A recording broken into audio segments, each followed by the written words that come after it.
Let's go to the next page and notice that we have a list of accounts there. These are expense accounts. Remember that the only cost components of manufacturing we've picked up so far through these inventory accounts are what? What cost components? Raw materials and direct labor. Are there other costs that we need to consider? Oh, you bet. Rent, utilities, all these other support labor people, all these things need to be picked up.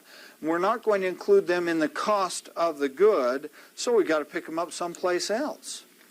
And that's where these expense accounts come in. Now you'll notice we have the expense accounts divided into two categories of expense accounts. Up at top, manufacturing category, and down below is our overhead category. Okay? Notice that the first account in both categories is rent. So there's a rent component in overhead, a rent component in manufacturing. How do you decide where the rent's going to go? Well, you're going to allocate it between those two categories. Let me give you an example. I have, in this camper factory that I worked in, we rented it, and it was a great big huge warehouse, great big huge room with doors on both ends of it, and the doors coming in this door was where all the raw materials came in. They were kept in a smaller warehouse out here, and then as we produced these campers, they would go out this door as a completed product. Okay, so here was our assembly line right here. Now in front of this warehouse was another building, and this building was divided into offices. The center part was where we had our showroom to show off our campers, but on the sides were the accountant's office, the marketing salesman's offices, the owner had an office, and the secretary had an office. So we had several people that were up in front doing other functions. Okay? Now, the way you identify what goes into manufacturing and what goes into overhead is dependent upon which costs would go away if someone else started to manufacture it for you. Okay? So if someone else came in and they said, listen, I can manufacture this exact item at a fraction of the cost it costs you to do that, then some costs are going to go away and some costs are going to stay. Right? For instance, if someone else started manufacturing it for us, would we need this part of the building right here? Wouldn't need it, because someone else is doing all that work. So that would be totally vacant. If someone else was manufacturing it for us, would we need these offices here?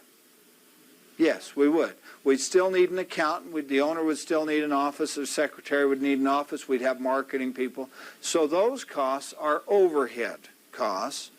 And the cost to rent this area back here is manufacturing costs. Do you follow that? Now, how would we allocate between those two areas? Percentage of, by what? Square footage. Very good. That's exactly right. We would go with square footage, most likely.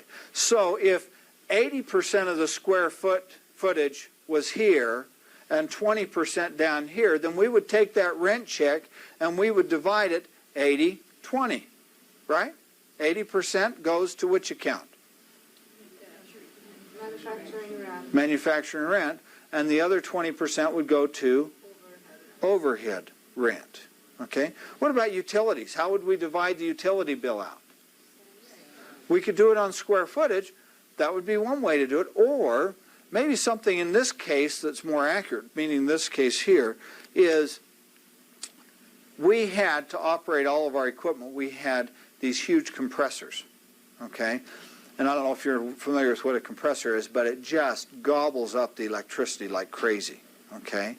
So running a compressor is many, many times more expensive than running lights and calculators. So maybe the square footage in this case might not be as accurate as we would like it to be. In that event, I'll tell you what they did. They had a meter right down here in this corner. I know that because I was the one that read that meter. Once a month, they'd have me go down, read the meter in that corner. Now, at that time, I didn't know what they were doing with that number. I was just complying with what they asked me to do. And so I would read it, and I'd run it up to the accountant's office on the last day. Now, looking back, I recognize that that meter tracked the electricity that went to the shop area. Then, when they get the utility bill, they know how much of it went to the shop and how much of it went to run the lights and the calculators up front. Okay? I don't know what those percentages were, but I wouldn't be surprised if they weren't 98% of the electrical bill went to manufacturing utilities and only 2% went to overhead utilities. And so we'd split it to those two accounts based on whatever that method is. And we also, during the colder days, which it got in the fall, we had huge burners heating up that huge open warehouse. And so the gas bill, I imagine, during the winter was similarly allocated between manufacturing and overhead, with only a little piece going to the overhead expense. Okay? So we go through that process. How would we allocate labor? So the support labor, the shop foreman, okay, he's going to go into which account? Manufacturing, payroll, salaries, okay. What about the marketing people? Where are they going to go? Overhead. What about the accountant? Overhead. Now, might that accountant spend some of her or his time working the manufacturing operation and part of her or his time working the sales function? So could we allocate that accountant's salary between the two labor categories? We could do that, couldn't we? Okay. What about the raw materials warehouseman if we had such a person? It would be Manufacturing, because it'd go away. What about the finished goods warehouse person? he would be in general. Why? Because he would not go away if you stopped doing manufacturing. You'd still need somebody to organize the inventory, even though somebody else is doing it, right? So that person probably would go to overhead. Now, do you see what the distinction is? What is it? If you stopped doing manufacturing, would the expense go away? That's right.